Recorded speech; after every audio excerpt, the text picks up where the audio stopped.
یہود و نصارہ تمہارے دوست نہیں ہیں، یہ قرآن پاک کے الفاظ ہیں۔ اب اور یہ بہت چالاک بھی ہیں یہود و نصارہ، یہ چالیں بھی چلتے رہے، نبی پاک کے دور میں بھی چالیں چلتے رہے۔ مجھے ایسا لگ رہا ہے، یہ میری ذاتی رائے ہے، میں کوئی ابھی کوئی کنفرم نہیں بتا رہا، ذاتی رائے ہے کہ اس وقت جو کچھ اسرائیل اور فلسطین میں ہو رہا ہے وہ ایک خاص قسم کی چال ہے یہود و نصارہ کی، کہ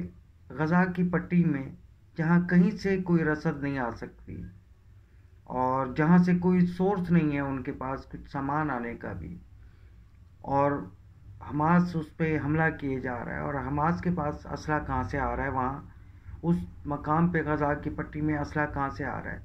یہ ابھی تک کوئی نہیں سوچ رہا۔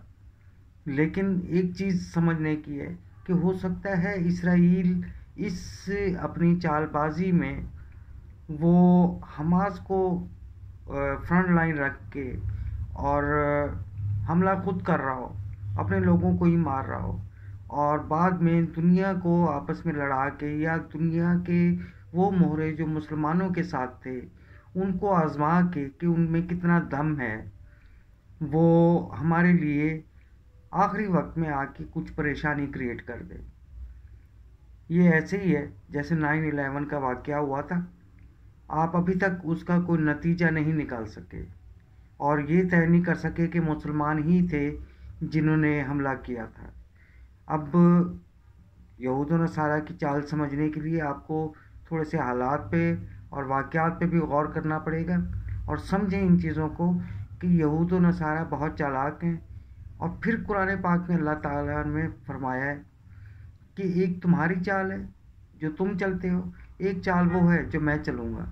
اور جو میری چال ہوگی وہ سب سے بہتر ہوگی۔ آپ نے اگر قرآن پڑھا ہوا ہے تو ان ساری چیزوں کو سمجھ سکتے ہیں۔ سمجھیں کہ یہ ہم سے ہمارا سارے وسائل چھین کے یا کھا کے یہ استعمال کرانے کے بعد اپنے وسائل استعمال کرے گا۔ یہ کیسے ممکن ہے کہ اسرائیل کے پاس اسلحہ نہیں ہے، اسرائیل کے پاس وسائل نہیں ہے، یا اسرائیل کے پاس وہ حالات نہیں ہیں کہ وہ مسلمانوں کی اس جنگ میں فلسطین کو یا چھوٹے سے غزہ کی پٹی کو وہ شکست دے سکے؟ سوچنے کی بات ہے۔ اب سوچیں گے تو پتہ چلے گا کہ آپ ان ساری چیزوں کو قرآن کے حوالے سے کیسے دیکھتے ہیں۔ میں نے اپنا نظریہ بتایا ہے، ہو سکتا ہے کہ غلط ہوں، اور ممکن ہے میں اپنی جگہ پہ صحیح ہوں، لیکن آپ کو سمجھنے کی ضرورت ہے کہ سمجھیں کہ یہ حالات کس طرف لے کے جا رہے ہیں۔ ہمیں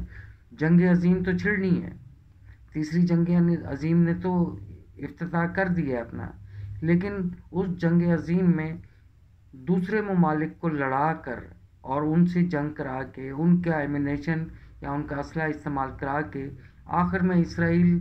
شیر بن کے بیٹھ جائے اور اپنے حملے کرے، اور دوسرے ممالک کو جن کے پاس ایمونیشن ختم ہو گیا ہو، یا جو غیر اسرائیل ہیں یا صہیونی طاقتیں نہیں ہیں ان کا اسلحہ ختم ہو جائے، اس کے بعد وہ اسلحہ جو اسرائیل کے پاس ہے وہ استعمال کرے اور تمام ممالک کو وہ نیست و نابود کرنے کی کوشش کرے گا۔ ممکن ہے کہ میں غلط ہو جاؤں، ممکن ہے میں ٹھیک ہوں، لیکن آپ کو سوچنا چاہیے ان چیزوں کے۔ میں فلسطینیوں کے حق میں ہوں،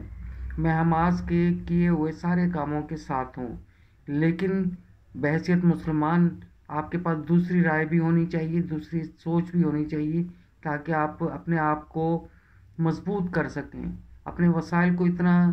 اوپن نہ کریں